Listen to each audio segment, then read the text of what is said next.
So that is how I obtained baclofen and got cooperation from a doctor.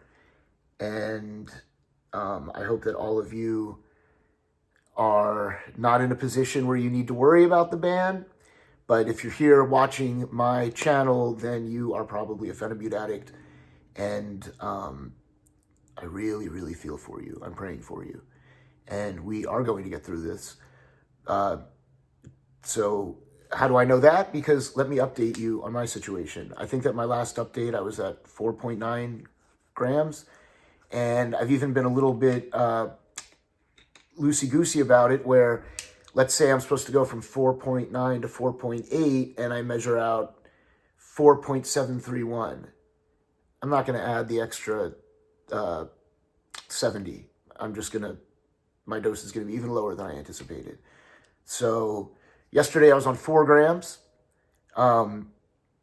Today I woke up and 3.9 was the plan, but I took 4 again because I thought I was going to go to Thanksgiving and see my family and ride in the car with my parents and all these things. I needed that extra 100 milligrams, right? So, but I wasn't feeling 100%. I have a very physical, energetic job, and I was very beat up today.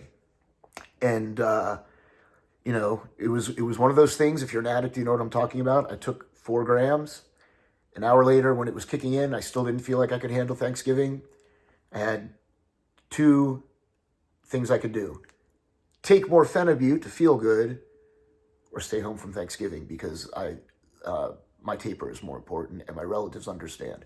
I did the latter. I stayed home, and I'll tell you guys about some of the symptoms I'm dealing with. So if you have been a Phenibut addict, if you're a Phenibut addict, you know that when your Phenibut's wearing off, when you can't get it and the withdrawals first start, you experience anhedonia, where nothing seems interesting, lack of joy and stimulation. I've been dealing with that like kind of on and off throughout the day. But I just tell myself, oh, I'm so unmotivated and uninterested because I'm tapering off of Phenibut. And then I list in my head everything I've got going on in my life, and my life is fine. And I go, it's chemical, it's the Phenibut. Just stick to your routine.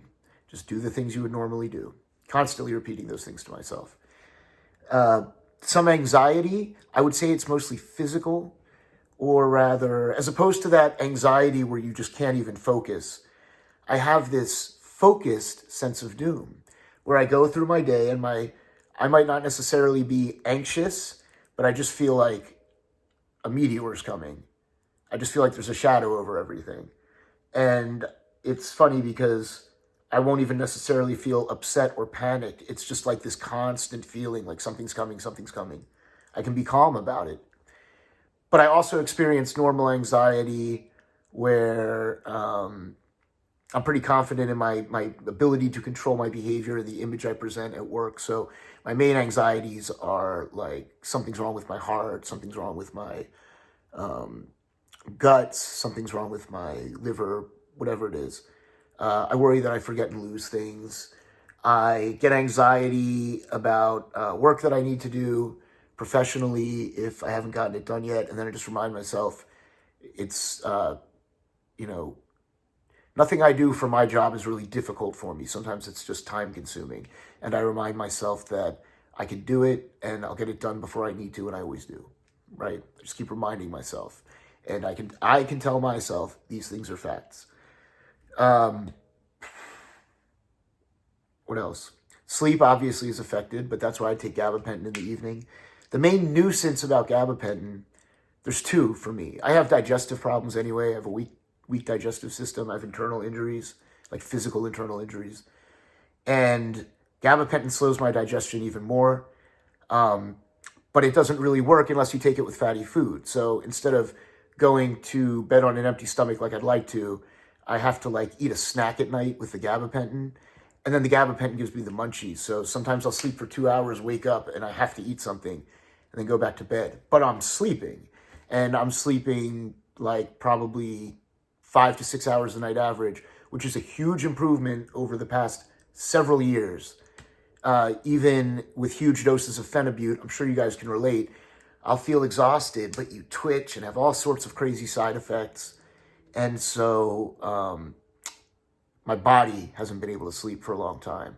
And since I started tapering and cut 2 grams out essentially the first week in a big hurry and taking gabapentin, I've been sleeping normally. But I still sometimes feel fatigued during the day. That's a symptom of the taper.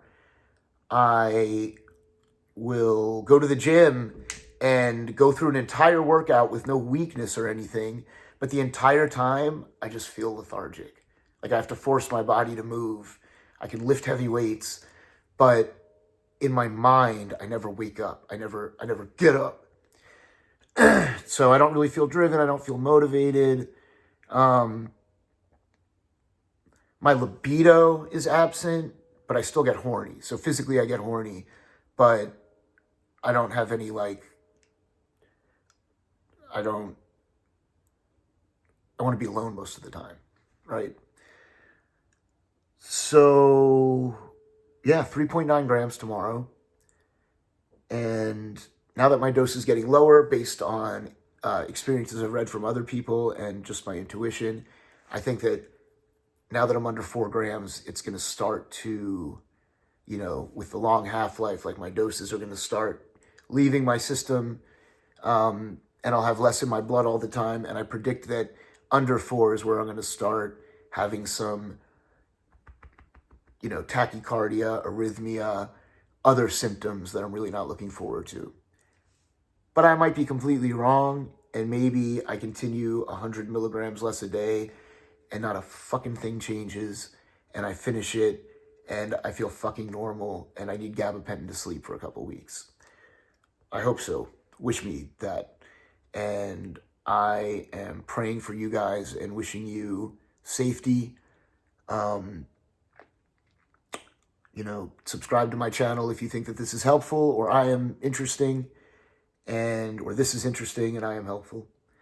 And like and comment on the video, and then other people looking for us and this information, it'll show up on their algorithm. So I love you guys. Stay safe. And of course, happy Thanksgiving. Ha!